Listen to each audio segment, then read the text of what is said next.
El lunes anterior estuvimos hablando con Juan Carlos para la enseñanza que vamos a traer el día de hoy.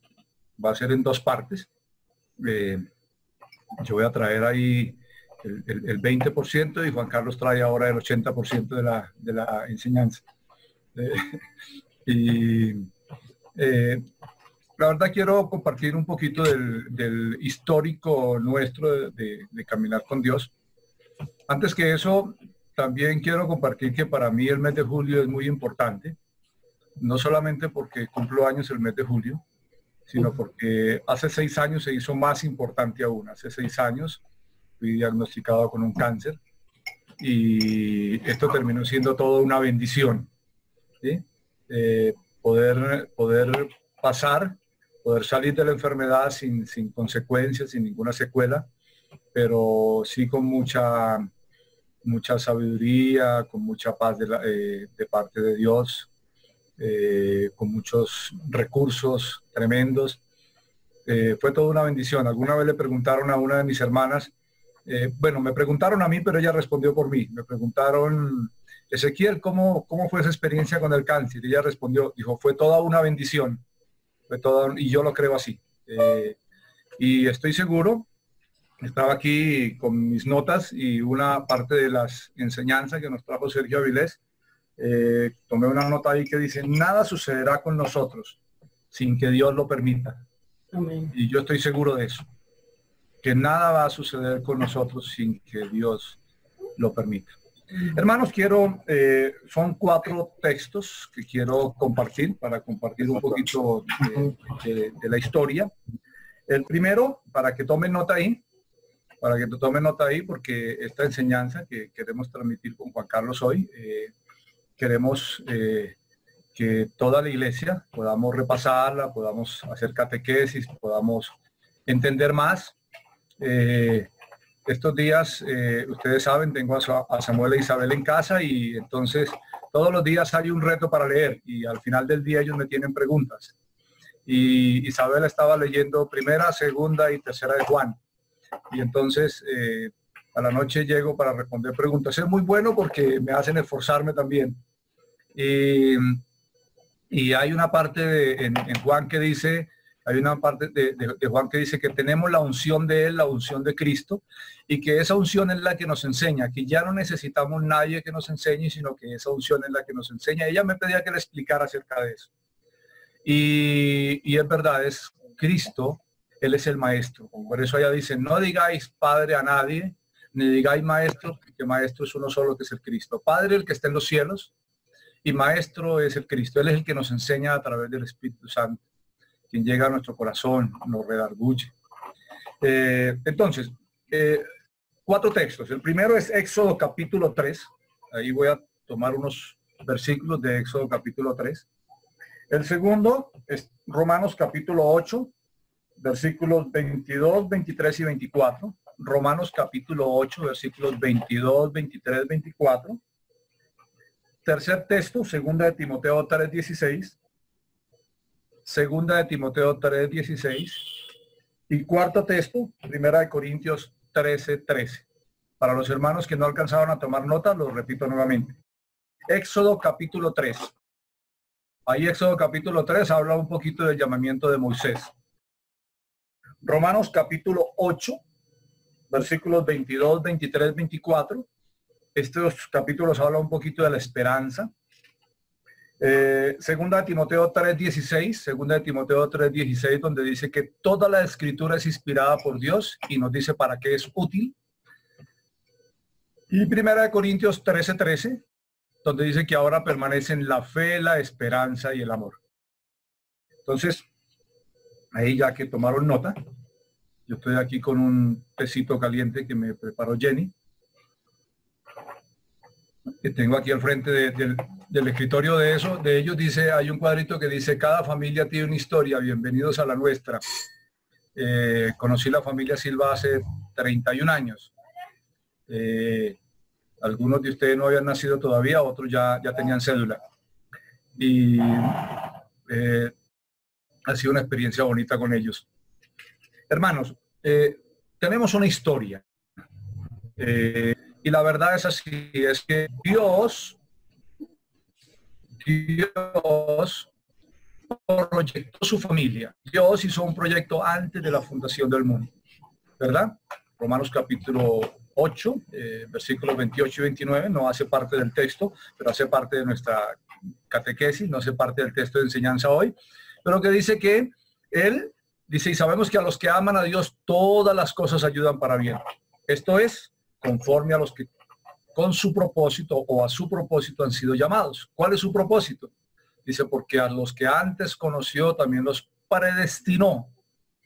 Les dio un destino antes de predestinarlos. ¿Predestinó para qué? Para que fuesen hechos conformes a la imagen de su Hijo, para que Él sea el primogénito entre muchos hermanos. Dios pensó en nosotros, dijo, yo quiero una familia muy grande, muchos hijos, que sean semejantes, que sean parecidos a nuestro Señor Jesucristo. Así que, bueno, ahí entonces Dios hace a Adán y a Eva. No fue que Dios estaba de pronto desocupado y entonces se le ocurrió hacernos. No, ya lo había proyectado, ya era su proyecto, era su propósito, nos hacia Adán y Eva santos, perfectos y sin mancha. Pero ocurrió un desastre, ¿no? Una catástrofe, ¿verdad? Cuando ellos se separaron de Dios, cuando salieron de la luz, cuando abandonaron la luz, quedaron en tinieblas, gobernados por Satanás. Y en esa situación rompieron la comunión con Dios, ofendieron la santidad de Dios, pecaron contra la santidad de Dios, vino la muerte sobre ellos, vino consecuencias, porque no solamente viene la muerte, sino también rompe la comunión con Dios. Ahora son esclavos del pecado, ahora tienen un señor que se llama pecado y que se llama también Satanás, porque Jesús lo dijo, quien practica pecado es esclavo del pecado y de Satanás. Y en esa condición tan terrible como quedó el hombre, no tenía alternativa. Algunos preguntan, ven acá, el cáncer es genético, la diabetes es genética, y yo les digo, de algo estoy seguro, es que la muerte es genética. Nosotros recibimos en nuestros genes la muerte de parte de nuestros padres, ellos la recibieron de los abuelos, y todos ellos desde Adán. La muerte pasó de un ser humano a otro. La muerte es genética, viene en nuestros genes. Y bueno, pero Dios en su misericordia, no queriendo que nadie se pierda, comenzó a acercarse al hombre. Comenzó desde el Génesis, tenemos toda la historia desde el Génesis, Dios intentando. Y bueno, y ahí quiero saltarme un poquito toda esa historia y mirar algo en Éxodo capítulo 3, que es cuando llamó a Moisés. Cuando él llama a Moisés allá en Éxodo, que sabíamos que el pueblo había pasado 400 años de esclavitud, ya Jacob había muerto hacía tal vez 400 años o 390, qué sé yo, por ahí cerca. ¿Sí? Y cuando él se le aparece, él le dice, capítulo 3, versículo 6. Capítulo 3, versículo 6 dice, y dijo, yo soy el Dios de tu padre, Dios de Abraham, Dios de Isaac y Dios de Jacob. Entonces Moisés cubrió su rostro porque tuvo miedo de mirar a Dios. Muy diferente a Adán, ¿no? Que podía hablar allá con Dios antes de que pecara. Después de que pecara también tuvo miedo. Dios le dice, yo soy el Dios de Abraham, Dios de Isaac y Dios de Jacob. Esta expresión Dios la usó varias veces con varias personas de esa época diciendo, yo soy el Dios de Abraham, Dios de Isaac y Dios de Jacob. Y la utilizó Jesús cuando tuvo una charla con los saduceos que no creían en la resurrección, y dice, si Dios dice que Dios es Dios de Abraham, Dios de Isaac y Dios de Jacob, entonces Dios es Dios de muertos. De ninguna manera, porque un día habrá resurrección. Entonces Dios es Dios de vivos, porque un día resucitará Abraham, Isaac, Jacob y todos los que durmieron con el Señor. Y si nosotros nos toca también morir, antes de que el Señor venga, resucitaremos con él y seremos parte de esa gran multitud. Entonces, desde esa época, el Señor comenzó a relacionarse. Y como dice la escritura ahí en 1 Timoteo 3:16, que quiero leerla también, que dice que toda la escritura es inspirada por Dios.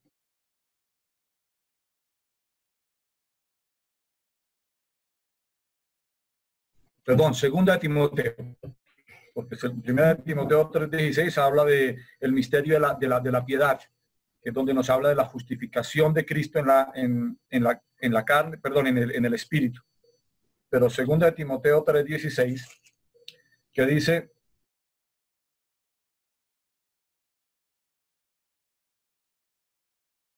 toda la escritura es inspirada por Dios y es útil para enseñar, para redarguir, para corregir, para instruir en justicia.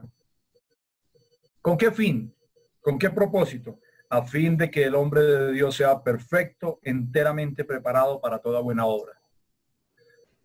Nuestro Dios, soberano, amoroso, desde el comienzo de la creación, habló con los seres humanos queriendo que nadie se pierda. Él no quiere la pérdida de nadie.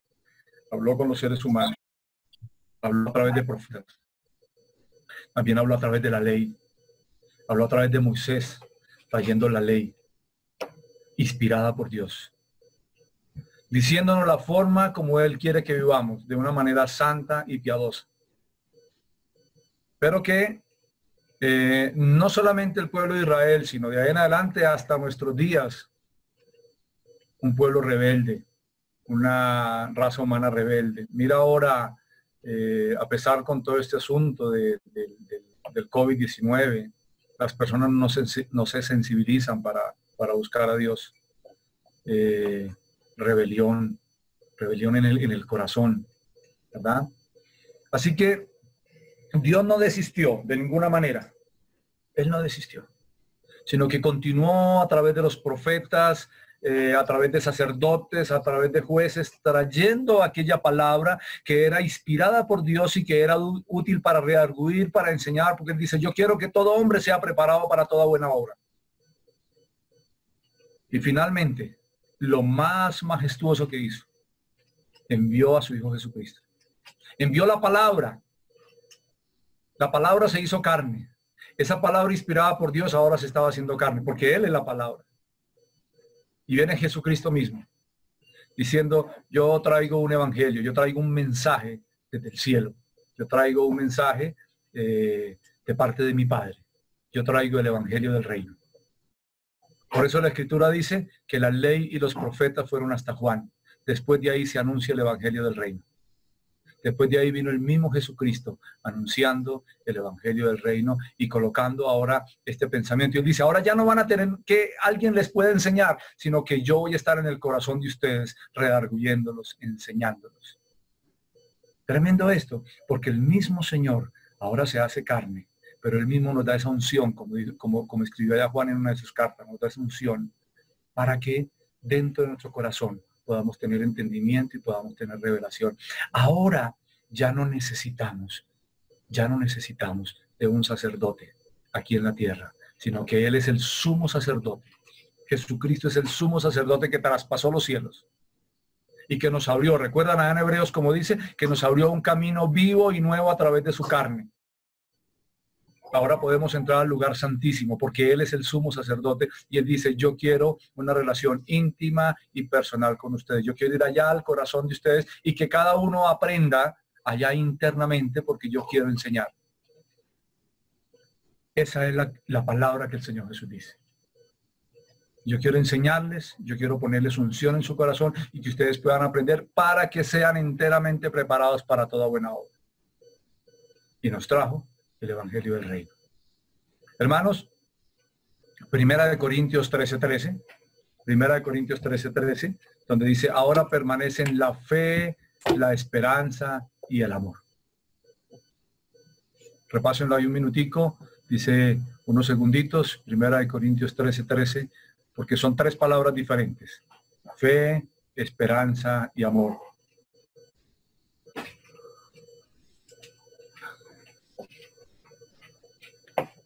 Después de Pablo haber descrito sobre el amor, en el capítulo 12 describe sobre los dones, en el capítulo 13 habla sobre el amor y termina diciendo eso: ahora permanecen tres cosas. ¿Por qué el amor? Porque Dios es amor.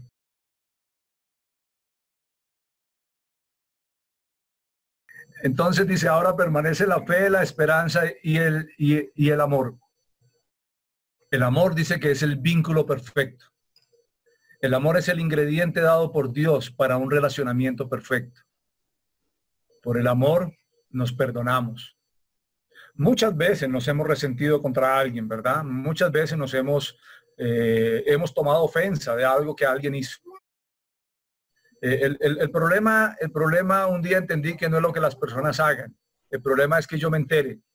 Es así, es como que hace 8 días alguien habló mal de mí, pero yo me enteré el miércoles y me dio mucha ira. ¿Cuándo? ¿Cuando hablaron o cuando me enteré? Fue cuando me enteré, ¿verdad? Entonces el problema no está afuera, el problema está dentro de mí. Y el Señor me dice, ¿sabe qué tienes que hacer? Tienes que amar, tienes que perdonar.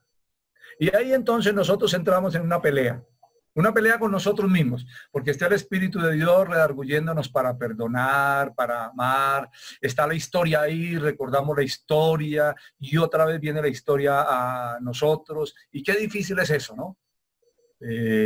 Incluso muchos recordamos historias desde niños, de las personas que nos ofendieron, que nos hicieron daño, que nos maltrataron, de las veces que tomamos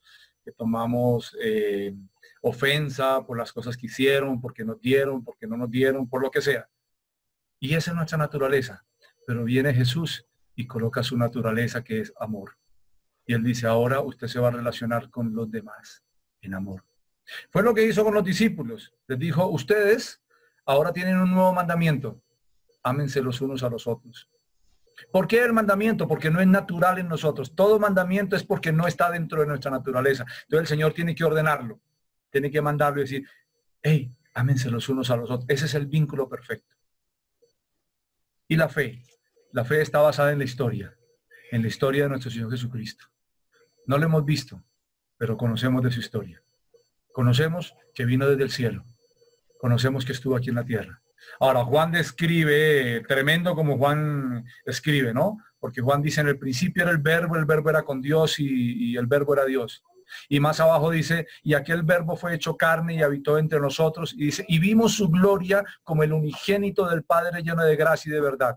Y allá en las cartas de Juan, antecitos de Apocalipsis, dice, lo que nosotros vimos, lo que vimos con nuestros ojos, aún dice, lo que palpamos con nuestras manos, es lo que tocante al verbo eterno, tocante al verbo de vida, lo que queremos transmitirle.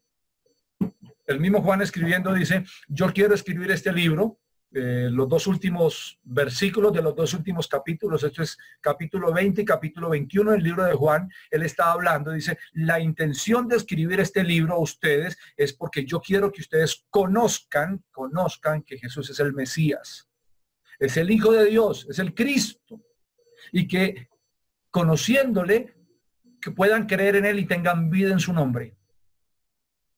La fe viene por el oír la palabra. La fe, voy a mirar la historia sobre Jesús y voy a creer en él y me voy a llenar de pasión por él. Pero viene otra palabrita ahí que en otra ocasión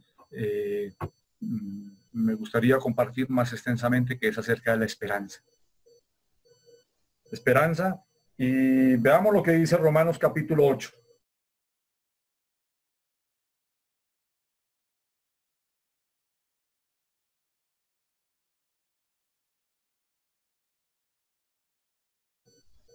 Versículos 22, 23 y 24. Porque sabemos que toda la creación gime a una y a una está con dolores de parto hasta ahora. Y no solo ella, sino que también nosotros mismos, que tenemos las primicias del Espíritu, nosotros también gemimos dentro de nosotros mismos, esperando la adopción y la redención de nuestro cuerpo. ¿Por qué la redención de nuestro cuerpo? Pablo dijo, este cuerpo no va a heredar. Es necesario que esto corruptible se vista de incorruptibilidad o de incorrupción. ¿Cómo va a ser eso? Si no muere, no va a ser transformado. Y Pablo dijo, les voy a decir un misterio, no todos vamos a morir, pero sí todos vamos a ser transformados. Cuando el Señor venga en un abrir y cerrar de ojos, los muertos en Cristo resucitarán primero y los que estemos vivos seremos transformados para irnos con él. Entonces esa es la redención de nuestro cuerpo. Ahora bien, versículo 24, porque en esperanza fuimos salvos, pero la esperanza que se ve no es esperanza. Lo que estamos viendo no es esperanza. Porque lo que alguno vea, que esperarlo, pero si esperamos lo que no vemos, con paciencia o con perseverancia lo aguardamos. Es la esperanza de lo que va a venir, la esperanza de la vida eterna. Todo aquí es pasajero, todo aquí va a terminar. Así que, hermanos, necesitamos cada vez entender más sobre el evangelio que nuestro Señor Jesucristo trajo. Porque ese evangelio nos produce fe. Las historias, ahí compartida también con Samuel y con Isabela, en casa les decía, mira, en el colegio, en la universidad enseñan de historia universal, ¿no? Y de personajes. Y todavía nos están hablando de los filósofos griegos que no fueron inspirados por Dios desde 400 años antes de Cristo, no fueron inspirados por Dios, y entonces trajeron toda una filosofía que hasta el día de hoy dan cátedra.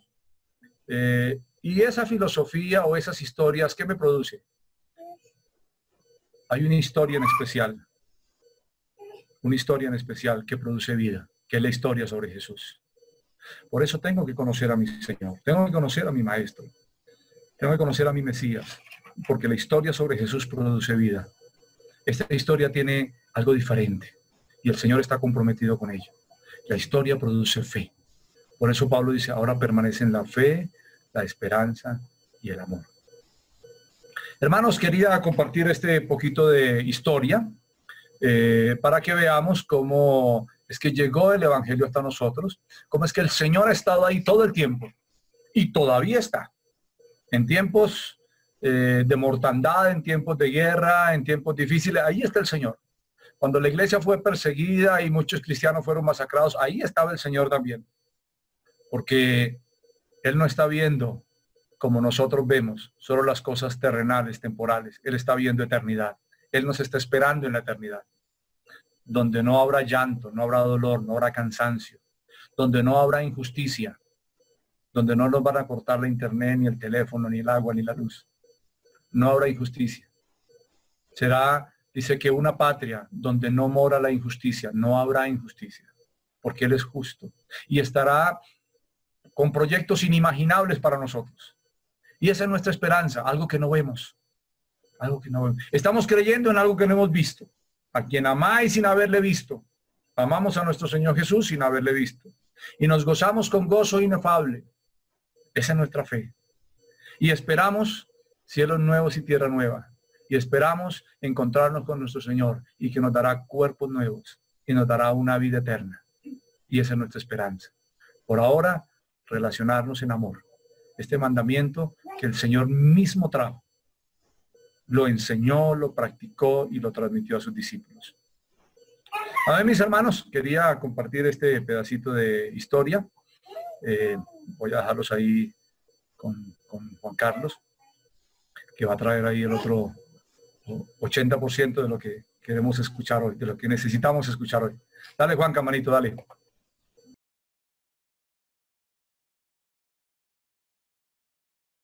Bueno, muchas gracias.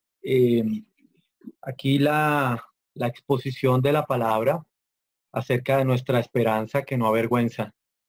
Pero para alcanzar esta esperanza es necesario tener una vida conforme al corazón de Dios.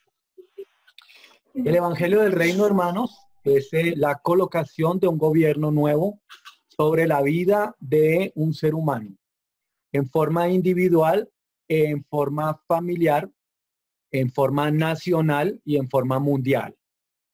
La visión del gobierno de Jesucristo empieza con una relación unánime, unipersonal, pero la expansión de este gobierno se extenderá a toda la tierra y seguramente hasta más allá de la tierra, que podría ser el confín del universo. La dimensión del gobierno de Jesucristo es tan extenso, dice que no tiene una medición o un fin. Si acaso las sondas espaciales consiguen medir un borde teórico del universo a 13 billones de años luz, habla la Escritura que lo dilatado del gobierno de Jesucristo sobrepasa lo que el ser humano conoce. Así que no podemos dimensionar de qué se trata esto, pero trayéndolo a nuestra relación personal con Jesucristo, es un gobierno sobre mi propia vida. Es un ejercicio de autoridad increíble, lleno de cualidades que no pertenecen a los gobiernos mundiales. Cuando hablamos de este evangelio que Jesucristo habló, lleno de fe, de esperanza, de misericordia, estamos hablando de las noticias que Dios envió para la tierra por medio de mensajeros desde la antigüedad y que se consumaron entre todos los profetas y leyes en Jesucristo el Señor, el cual partió la historia de toda profecía y de toda ley en él, empezando una nueva relación con los seres humanos y colocando una nueva raza de hombres semejantes a él, al Rey. El Evangelio del Reino son las noticias del reino dilatado de Dios universal, colocado sobre la mente, es decir, sobre el corazón de un ser humano. El Evangelio del Reino son las noticias buenas acerca del plan de rescate por causa de que el hombre se encuentra perdido, se encuentra condenado, separado de la presencia del Creador del universo. Y por bienaventuranza, es decir, por mucha misericordia, viene a traer este perdón sin pago de parte de nosotros, esta salvación tan grande y esta restitución de las cosas para proseguir hacia su propósito eterno. La confusión que tienen muchos y que podríamos tener nosotros está en centrar nuestra atención en esta salvación tan grande. La salvación es un medio de restitución para proseguir hacia la meta, hacia conseguir hacer parte del propósito eterno de Dios. Entonces quiero hablar acerca de dos puntos prácticos, o mejor, dos puntos del Evangelio del Reino, que no son muy suaves, pero que son verdaderos. Trato de separarme de mis posiciones románticas acerca de la relación con Dios para objetivizar lo que Jesucristo vino a colocar como gobierno. El Evangelio del Reino son las noticias buenas de parte del gobierno de Dios sobre un ser humano. De manera que hasta aquí el hombre gobierna y Jesucristo viene a gobernar. Esto es el Evangelio. El Evangelio del Reino es el fin de la rebelión del hombre y el inicio del gobierno de Jesucristo el Señor. Si lo colocamos como una relación de autoridad absoluta sobre nuestra cabeza, las posiciones personales terminan rendidas al señorío de Jesús. Si tenemos esto en mente, vamos a mirar Lucas 9, 23 y lo vamos a comparar con Mateo 10, 17.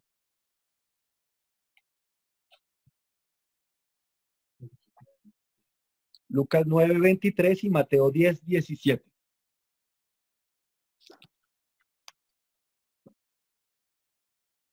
Voy a leer. Y decía a todos, aquí no está hablando solamente a los discípulos, le decía a todos, si alguno quiere venir en pos de mí, niéguese a sí mismo, tome su cruz cada día y sígame. Cuando miré esta cita bíblica me pareció que la traducción de Reina Valera está un poco sesgada, no porque esté equivocada. Voy a colocarla como la he visto en otras versiones. Y decía a todos, si alguno quiere venir en pos de mí, niéguese día a día tomando su cruz. Esto es más práctico. Niéguese día a día tomando su propia cruz. Y entonces sígame. Porque el que quiera salvar su vida la perderá, y todo el que pierda su vida por causa de mí y de esta la salvará. Esta posición de Jesucristo es extremadamente exigente. A veces nosotros queremos alivianar o disminuir, pero este mensaje del gobernador del universo sobre nuestra vida es absoluta. Él está hablando, instruyendo acerca de un conocimiento que debemos tener para asumir este camino de ser discípulos, siervos, gobernados por un gobernador que tiene un reino dilatado y que no va a permitir que le cambien sus normas, sus leyes, sus principios. Los siervos no cambian las normas del rey, los siervos se sujetan a la norma del rey y el rey las aplica sencillamente para que su reino sea efectivo sobre nosotros. Pero vamos a ver cómo se ve este evangelio del reino en Marcos 10:17.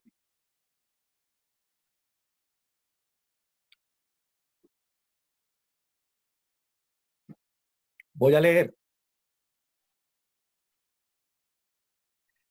Al salir él para seguir su camino, está hablando de Jesús, vino uno corriendo y arrodillándose delante de él, le preguntó: Maestro bueno, ¿qué haré para heredar la vida eterna?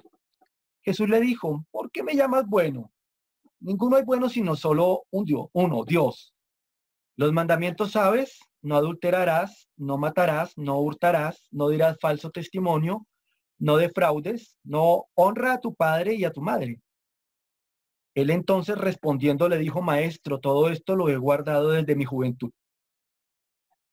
Entonces Jesús, mirando, le amó y le dijo: una cosa te falta, anda, ve, vende todo lo que tienes, dalo a los pobres y tendrás tesoros en el cielo, y ven y sígueme tomando tu cruz. Pero él, afligido por esta palabra, se fue triste porque tenía mucha posesión. No dice, ¿cómo cambió el evangelio? En Lucas está hablando y en Marcos estamos viendo otra cosa. ¿Hay diferencia entre los dos? No. ¿Por qué? Porque Jesucristo está instruyendo y está aplicando. Aplica lo que enseña y lo que enseña lo aplica. El evangelio del reino consiste en estar correctamente instruidos acerca de los principios que Dios coloca y la práctica de esos principios. Si alguno de nosotros está lleno de principios pero no los practica, se tornó fariseo. Y Jesucristo vino a tumbar el fariseísmo, la hipocresía religiosa que llevó a tener una buena cantidad de conocimientos buenos, verdaderos, pero sin práctica. El evangelio del reino está en relación con negarse a uno mismo, día a día, tomando su propia cruz y siguiendo al maestro. Si miramos esta instrucción, yo debo traer estos principios de conocimiento a una vida práctica. Este ejercicio comenzó cuando nosotros renunciamos a ser Señor de nuestra vida. Declaramos a Jesús como Señor, es decir, entregamos voluntariamente. Y ahora Jesucristo empieza a encaminarnos hacia su reino. Una vez restituidos por la preciosa sangre de Jesús, tenemos acceso hacia el lugar santísimo. Nuestra meta como discípulos es llegar a ser como nuestro Maestro. Y para eso precisamos ser instruidos y aplicar. Aplicar, ser instruidos. Muy bien. No existe en esta posición un término medio. A veces aplazamos la aplicación. Perdemos. A veces aplazamos la instrucción. Perdemos. El evangelio del reino es una unión que se va dando en toda la vida del discípulo hasta llegar a formar a Jesús completamente en su vida. Debemos estar dispuestos para ser formados por esta palabra y ser entrenados por esta palabra. Tengo que preguntarme, ¿y será que yo estoy tomando la cruz cada día? ¿Será que diariamente estoy negándome? Si empezamos a hacer ejercicios prácticos sobre esto, nos vamos a dar cuenta día a día que muchas de nuestras decisiones son personales y no consultamos a Dios. Que muchas de nuestras decisiones, hasta las más simples como vestirnos, alimentarnos, qué cocinar, cómo salir, qué hacer, pertenecen más a una rutina de la vida en el nombre de Dios, a diferencia de una vida para Dios. Al fin y al cabo, la escritura dice que hasta las ollas y los tiestos escribían santidad a Jehová. Porque hasta lo mínimo de nuestro hogar está consagrado para Él. Y nuestro pensamiento también.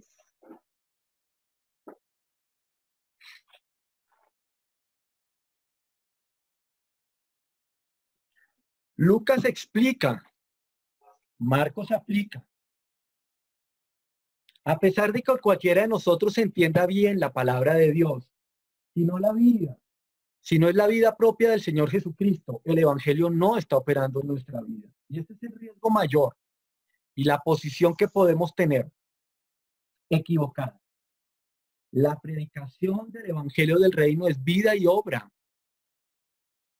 Vamos a ver una predicación supremamente rápida, efectiva y eficiente. Está en Mateo capítulo 9.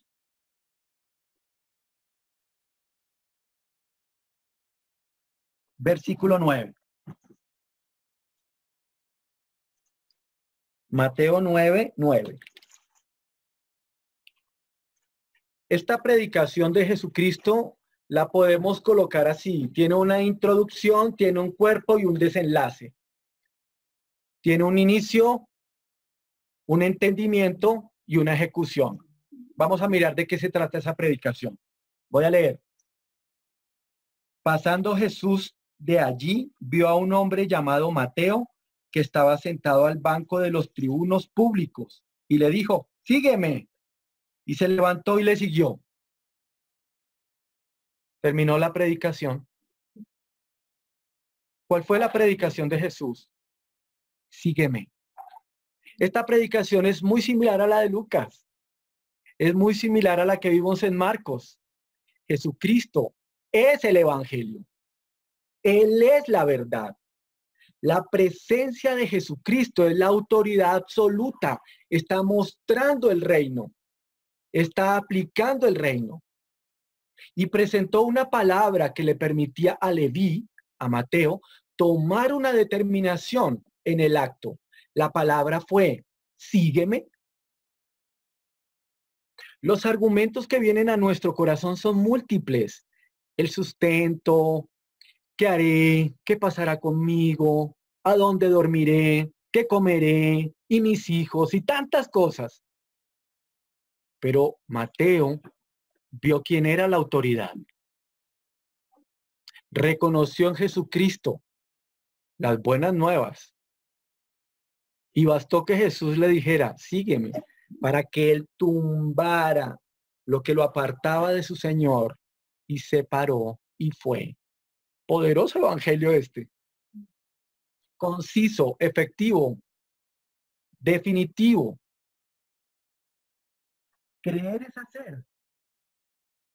Pregúntese cada uno de ustedes, ¿quién gobierna su día a día? ¿Quién lleva su cruz día a día? Todas las decisiones que usted va a tomar van a afectar, que era lo que Ezequiel nos recordaba de las reflexiones de Sergio Avilés. Toda decisión que tome tiene una consecuencia y estas decisiones inspiradas por Dios van a tener consecuencias. Las decisiones de su familia, de su economía, del estudio, del trabajo, son afectadas por el Evangelio del Reino. Renunciar es perder aquí adentro, no esperar a que otro pierda. Renunciar en la familia es yo perder para el otro ganar. En las relaciones interpersonales de la familia, la mayoría de problemas se podrían resolver cuando yo estoy dispuesto a perder para que el otro gane. Ese es el principio del éxito en la Biblia. Perder para ganar. Y el resto de problemas se solucionan en la familia con una buena comunicación.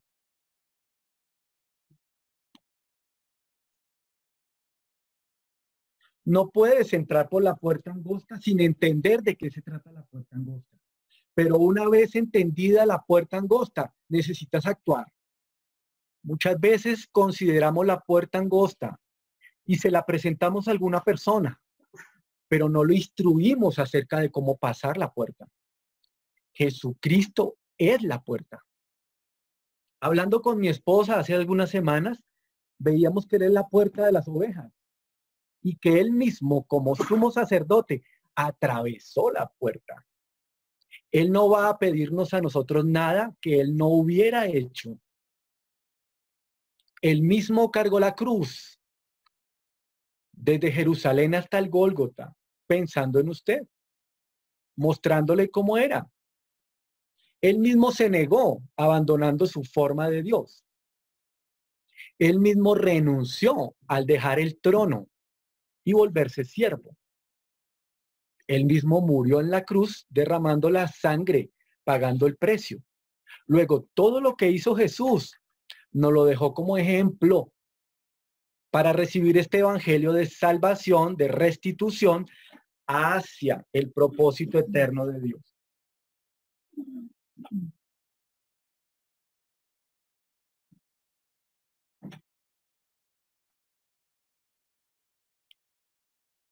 Alguna vez escuchamos una historia de parte de Marcos de Moraes, que algunos hermanos de aquí conocen, acerca de un hermano muy precioso que es abogado y que su padre tenía muchas relaciones con personas influyentes del país donde vivía y conectó a su hijo, joven, soltero, abogado, con una empresa de abogados de negocios de importación y exportación.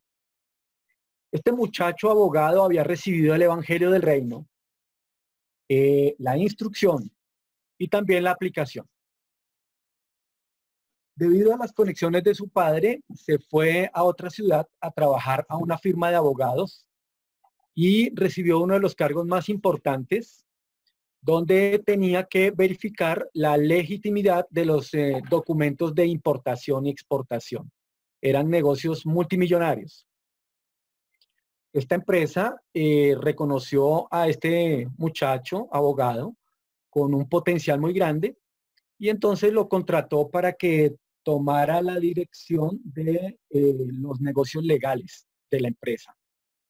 Le asignaron un penthouse, duplex, libre, le asignaron un vehículo y el pago adicional del dinero era que por cada negocio conseguido, pues le daban un apartamento. Estaba trabajando muy bien remunerado. No necesitaba nada y trabajaba en forma excelente. En algún momento se descubrió que uno de los negocios de importación más grandes tenían un problema de documentación con los impuestos nacionales. Y él pasó las correcciones al jefe, a su jefe inmediato, amigo íntimo de su papá. Pero cuando el jefe, el dueño de la empresa, revisó los documentos, le dijo, no hay dificultad, todo está en orden. Mas este discípulo, este abogado joven, dijo, sí, aquí hay una mentira porque estamos evadiendo esta parte de impuestos y no puedo firmar. El dueño de la compañía le dijo, no, ya revisé, está todo en orden, está correcto, puedes firmarlo. Él respondió, no, aquí estamos encubriendo, no puedo firmar. Vino la presión del jefe de la compañía, las amenazas, los socios y su papá. También ejerció una presión para que él procediera a firmar el documento que tenía o encubría una verdad. Este hermano tomó la posición y determinó no firmar los documentos. Vinieron más amenazas, fue retirado la propiedad que tenía, el vehículo, fue sacado de la compañía. Este hombre salió feliz y dichoso. Cuando Marcos nos preguntaba así, ¿usted qué cree, Juan? ¿Este hermano perdió o no perdió el empleo? Y yo empezaba a pensar. Luego preguntaba para Ezequiel y para mi esposa y para los que estábamos en esa época con él.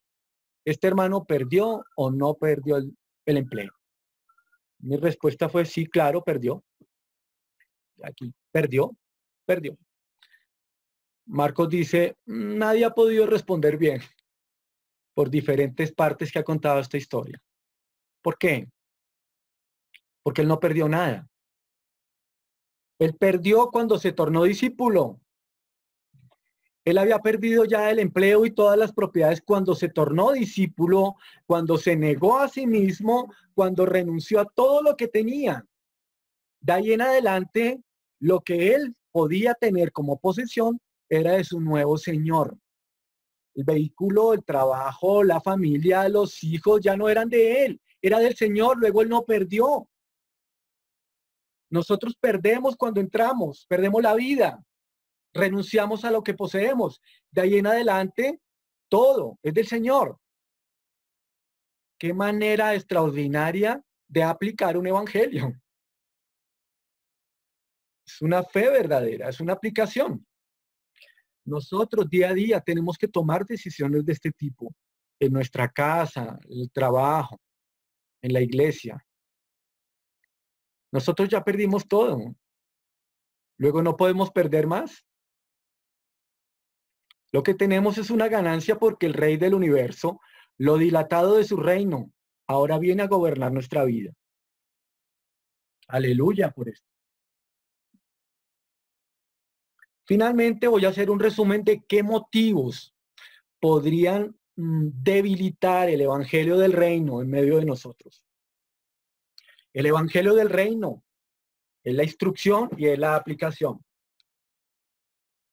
El evangelio del reino es la vida y la obra de Jesús, el conocimiento de quién es y la puerta de entrada, conocimiento, aplicación. Cuando hablamos de Jesucristo, su vida y su obra, hablamos de la inspiración universal para salvarnos. Pero cuando hablamos de la puerta angosta, hablamos de la aplicación de la entrada del reino.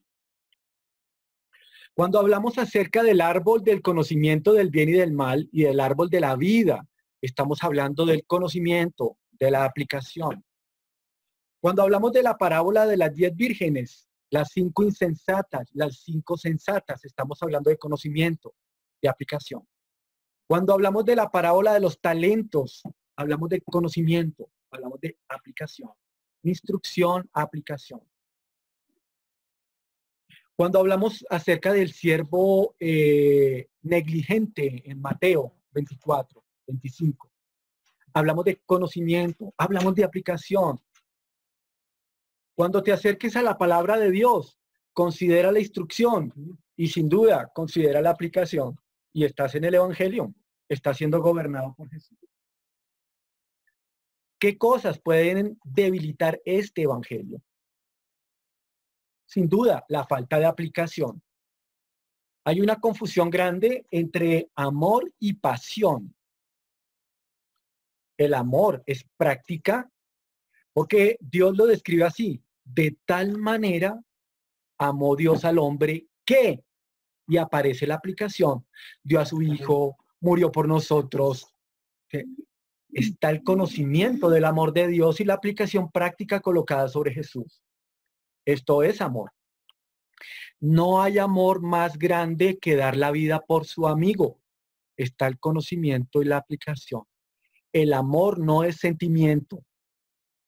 El amor es Dios siendo práctico en la ejecución de todas las obras que se proponen. La pasión es el sentimiento. Ayer estuve mirando y abrazando un poco el tema de la pasión y me sorprendí sobre esto. Seguramente más adelante se los pueda compartir. Es increíble cómo la pasión lícita la podemos disfrutar, pero cuando esto lícito gobierna mi vida, se acabó la objetividad. Yo tengo que aprender a colocar mis pasiones por debajo del amor de Dios, que es su voluntad. Amor a Dios es voluntad divina. Amor a Dios es misericordia, es perdón, pero también es juicio. Es corrección, es confrontación. Esto es Dios. La autoridad absoluta viene de Cristo, porque la Escritura dice que su palabra es viva y eficaz. Es viva porque es eficaz y es eficaz porque la palabra de Dios vive. Y ahora sabemos que la palabra, el logo de Dios es Jesús. La reemplazamos así.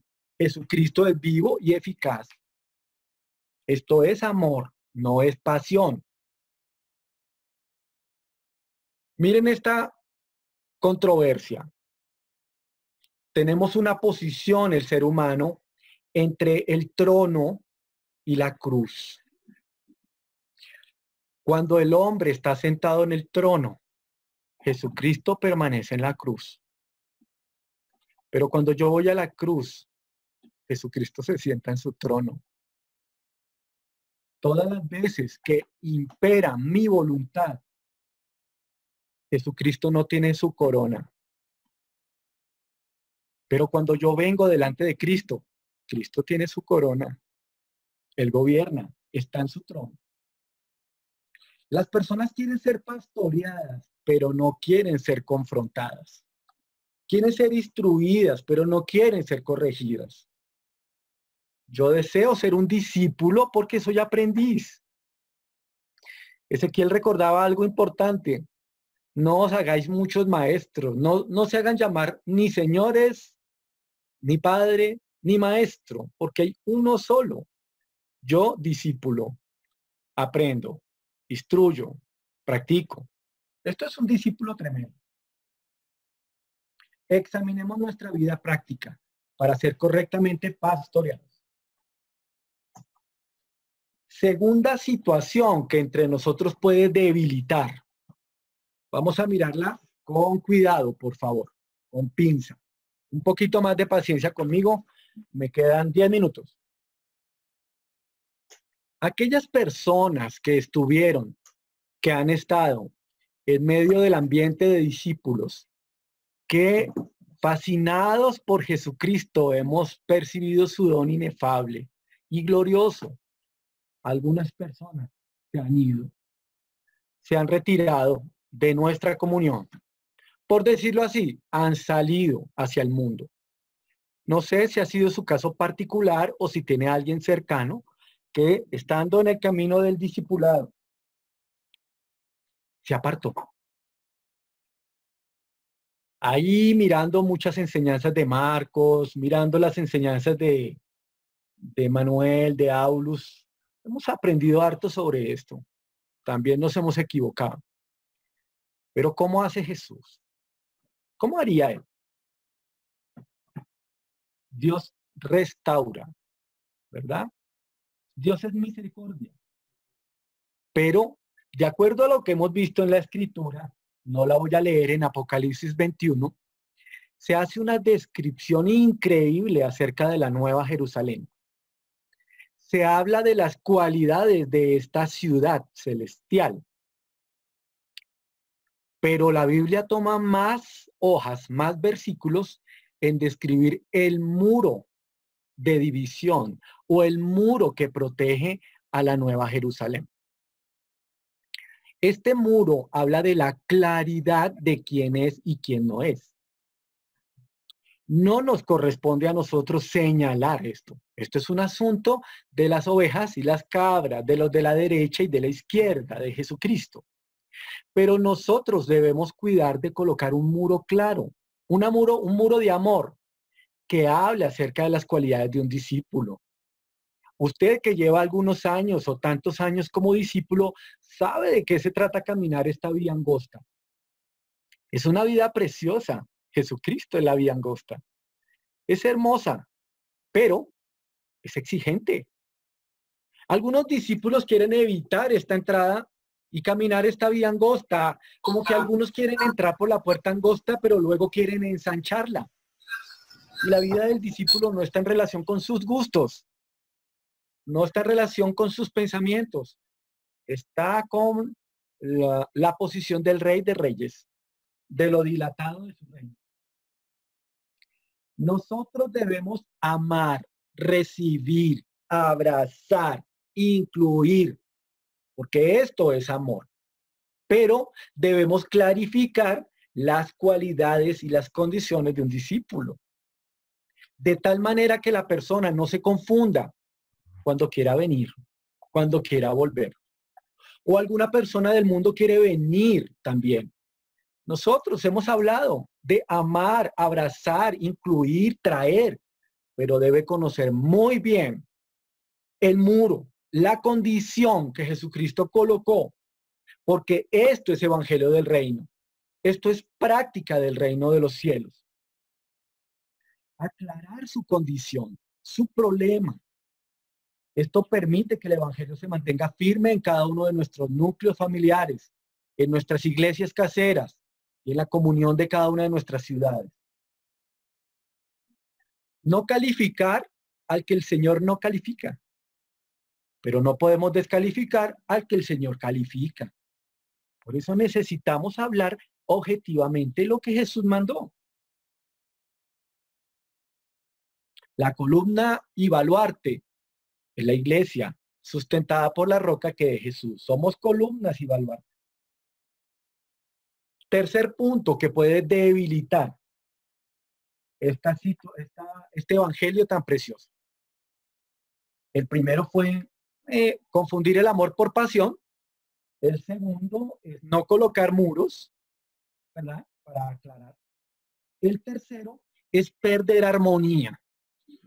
Este tema que suena romántico de la armonía no está en relación con un respeto a la posición de mi hermano, de mi compañero, de mi amigo, sino a una unidad de fe y de espíritu.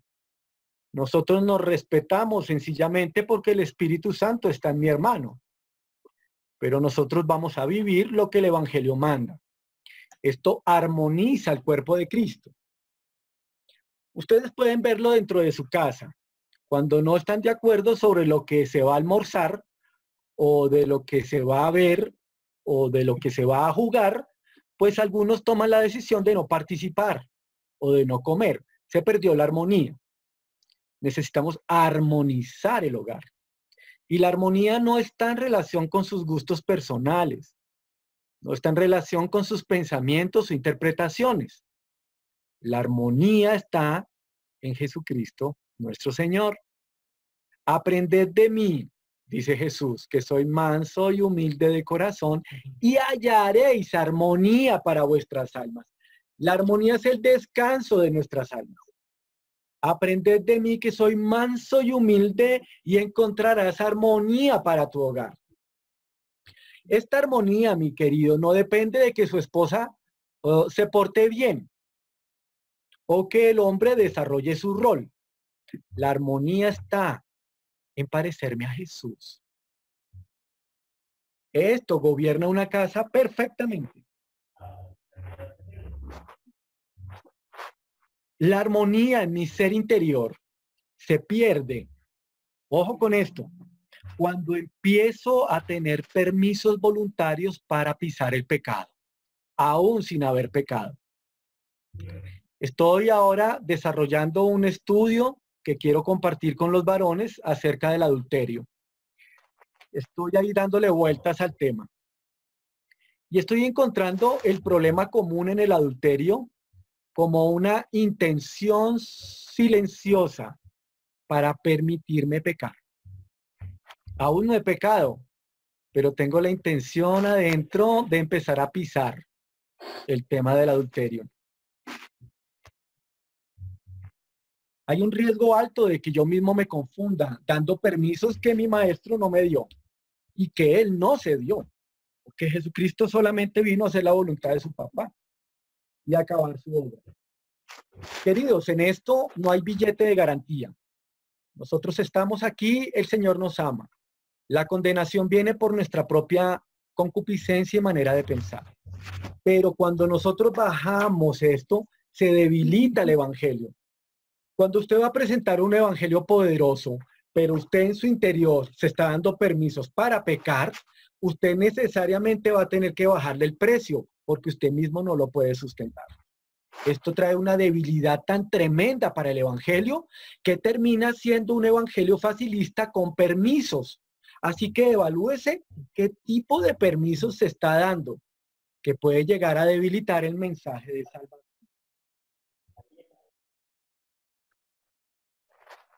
Nuestro modelo de discipulado es Jesucristo, según Juan 17.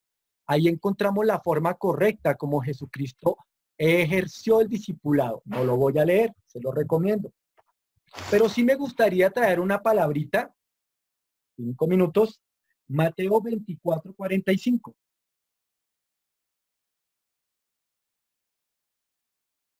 Esta palabra tiembla en mi corazón porque necesariamente tengo que identificar el tipo de responsabilidad personal y el tipo de responsabilidad global que tengo.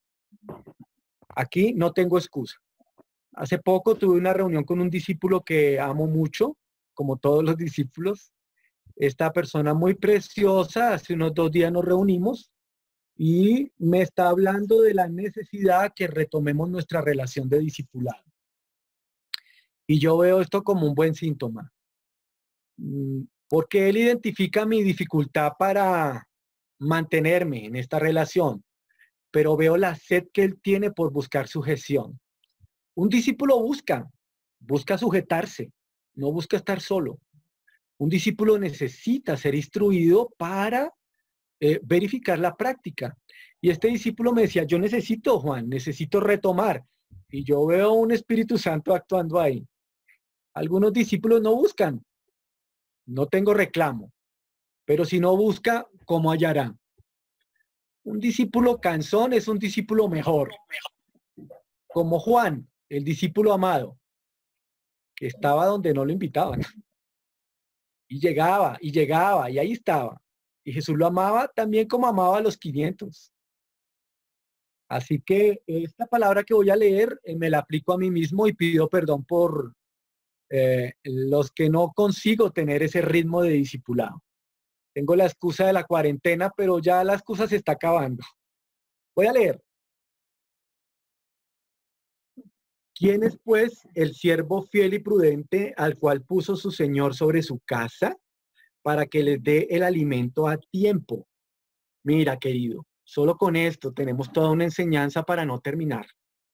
¿Quién fue el que lo puso sobre su casa? El Señor. ¿Para qué lo puso sobre su casa? Para que dé alimento a tiempo. Ahora mira tu hogar, tu querida esposa, tu mamá, las personas que viven bajo el mismo techo, tus queridos hijos que son tesoros de Dios. ¿Quién fue aquel siervo fiel y prudente que Dios llamó para colocarlo sobre su casa para servir? La colocación de autoridad está en relación con el servicio que usted tiene que desarrollar para los santos. ¿Cuál es este servicio? Dar un alimento a tiempo. Y este alimento se constituye en dos cosas. Aquí en Colombia tomamos sopa y seco. Bueno, en Bogotá, no sé allá en Barranquilla, pero aquí en Bogotá, sopa y seco. Yo tengo que instruirme y tengo que practicar. La instrucción a su debido tiempo es práctica y la práctica es instrucción. Volvemos a lo mismo. Un poquito más. Bienaventurado aquel siervo al cual cuando su señor venga le halle haciendo así. De cierto les digo que sobre todos sus bienes le pondrá. Habla del futuro. Pero si aquel siervo malo, ya no está hablando del bueno, dijere en su corazón, mi señor tarda en venir y comienza a golpear a sus consiervos y aún a comer y a beber con los borrachos, el mundo, vendrá el señor de aquel siervo en día que no se espera y a la hora que no sabe. Lo castigará duramente y pondrá su parte con los hipócritas, allí será el lloro y el crujir de dientes. Luego el boleto no está comprado. El boleto lo pagó Jesús, usted decide si se monta el tren o no. Está hecha la obra, usted reclama el boleto. Los judíos decían a Jesús, Padre, Padre tenemos por Abraham, en él tenemos bendición.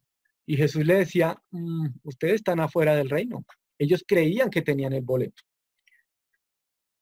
Nuestro Padre Celestial hizo todo por nosotros. Nos corresponde a nosotros tomar, poseer aquella salvación tan grande para seguir hacia el propósito eterno. Cuando habla de que al siervo lo castigará duramente, Marcos de Moraes explica muy precioso eso diciendo que no es solamente el castigo físico, sino el embate espiritual, en donde está el asunto de las emociones y en donde está el asunto de la voluntad, en donde será golpeada fuertemente por aquel siervo negligente. El cuarto punto que puede debilitar el Evangelio del Reino es una confianza en sí mismo, una acomodación, un pensamiento de garantías que me permite pensar que no es necesario hacer más, pero que Jesucristo hizo más de lo que cualquier persona creía. Satanás nunca creyó que Jesucristo fuera a llegar hasta el fin. Él pensó que se iba a debilitar, pero él hizo más de lo que cualquiera pudiera haberse imaginado. Hasta los ángeles de los cielos, me imagino yo, que no creían que Dios fuera a morir por los hombres de barro. Esto era inconcebible, hizo más. Nosotros debemos apartarnos de la confianza de sí mismos, de creer en una cierta trayectoria o una confianza de conocimiento. Tenemos que ir más. No confiarse es ser un siervo vigilante. La mejor descripción de eso se encuentra en la parábola de los talentos, en donde evidentemente el Señor Jesucristo muestra acerca del grupo de personas que están dentro del ambiente correcto, pero unas decidieron no cargar más el galón del aceite porque era incómodo, se veía raro. Imagínense esta visión, una mujer virgen con una lámpara más bien grande acá y con un galón de óleo de aceite acá, caminando por las calles extraña, tambaleando, a veces se caía al piso, manteniendo el aceite, manteniendo la lámpara. Un poco rezagadas, un poco cansadas, hasta desmotivadas, pero sin soltar, sus manos ocupadas. Una imagen extraña.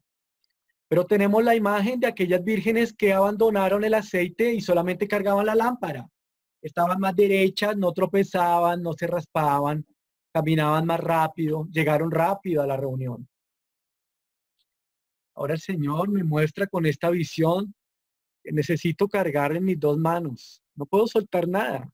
No es tiempo de soltar. Esto es ser un siervo vigilante. Y finalmente, la quinta posición que puede debilitar el Evangelio del Reino es enterrar, esconder el talento que mi Señor le dio en la cruz. Ahí se me quiebra la voz, porque lo que Jesucristo le dio en la cruz, en su derramamiento, fue la gracia para que usted hiciera a la medida que Él hizo. Y mayores cosas haréis, dice el Señor. No porque seamos superiores a Jesús, es que las mayores cosas ni siquiera nos imaginamos qué es lo que Dios quiere hacer. Y mayores cosas haréis en mi nombre.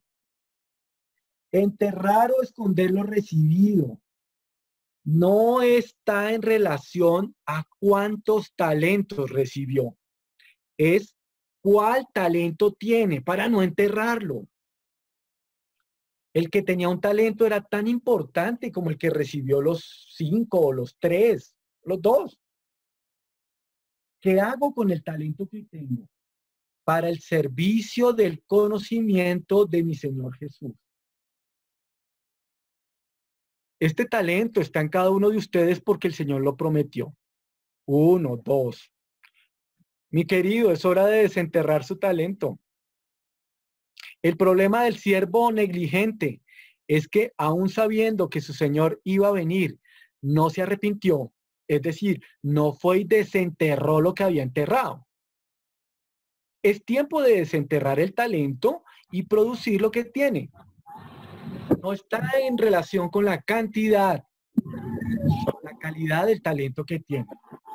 Practique la negación y renuncia, practique la cruz, practique perder la vida, desentierre el talento. Y entonces podemos tener un evangelio poderoso. El evangelio del reino del Señor Jesucristo es Jesucristo mismo practicando. Hasta el día de hoy tenemos un sumo sacerdote que practica y que intercede por nosotros. Para la gloria de Dios. Amén.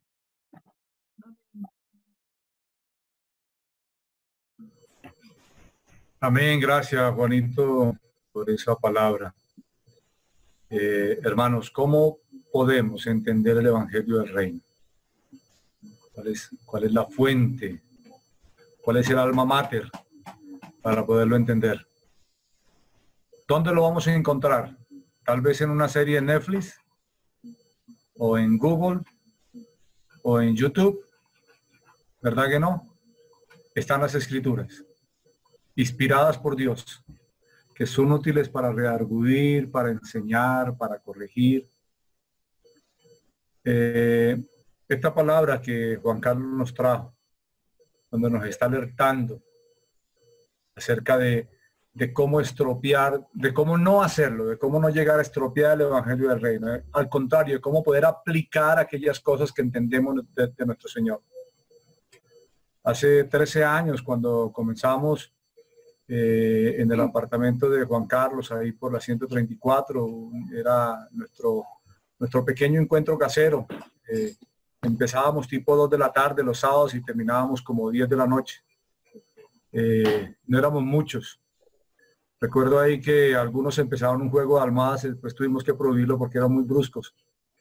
Y muchas historias de esa época.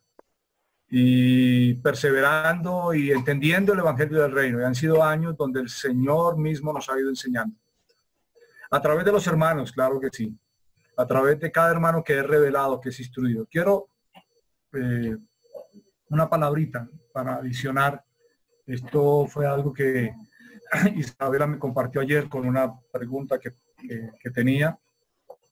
Esto es segunda epístola de Juan. Ahí está escrito San Juan, pero Jesús no lo llamaba San Juan, Jesús lo llamaba Juan, ni lo llamaba San Pedro ni San Mateo. ¿Sí? Ellos los canonizaron por ahí en el año 300. ¿Sí?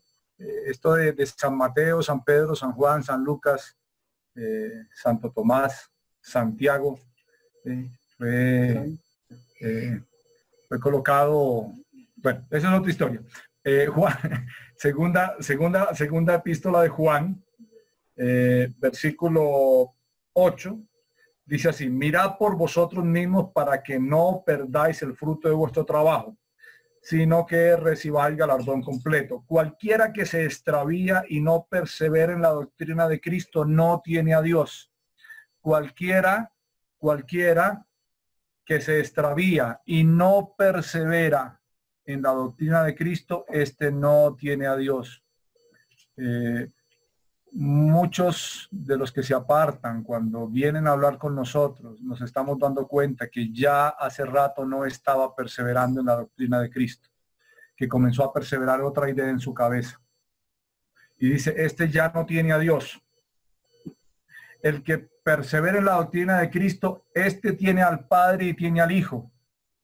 Si nosotros logramos perseverar en este evangelio, en el evangelio del reino, en lo que el Padre nos envió a través de su Hijo, si nosotros logramos perseverar, renunciando cada día, llevando la cruz, tenemos al Padre y tenemos al Hijo. Si alguno viene a vosotros y no trae esa doctrina, no lo recibáis, ni le digáis bienvenido, porque el que le dice bienvenido participa de sus malas obras. Si alguien quiere traer una doctrina diferente, si alguien quiere traer una idea de vida diferente, porque como Juanito explicaba, el caminar con el Señor en ese camino estrecho, entrar por esa puerta angosta, donde todos los días renunciamos, donde negamos nuestra naturaleza, pero alguien viene y me dice, no tiene que ser así, no sea tan extremista. ¿Sí? El ejemplo que él daba acerca de la lámpara y del aceite, alguien dice, no, mira, puede dejar el aceite ahí, camina solo con la lámpara, no sea tan extremista. Dice, no lo recibas, no participes con él, ni le digas bienvenido, porque el que le dice bienvenido participa de sus malas obras. Hermanos, esta palabra que compartimos hoy es para estar meditando en ella, para buscar que el Señor nos hable, porque estoy seguro, algo que nombró Juancho, es que el que busca halla. Si yo voy a buscar en la presencia de Dios entendimiento, Él va a dar entendimiento, Él va a dar sabiduría. Yo tengo que ir delante de Él, humillarme y decir, Señor, yo no tengo sabiduría, yo no entiendo, yo necesito entender más. Y entonces voy a buscar mis coyunturas, voy a buscar a mi discipulador, voy a buscar a mi compañero, voy a mirar, hey, no entiendo esto. Y el Señor, a través del cuerpo, me va a ayudar a entender. Y entonces dentro de mí va a crecer sabiduría, sabiduría. Y ahora voy a tener más de Cristo, voy a tener más de su evangelio. Amén, mis hermanos, muchas gracias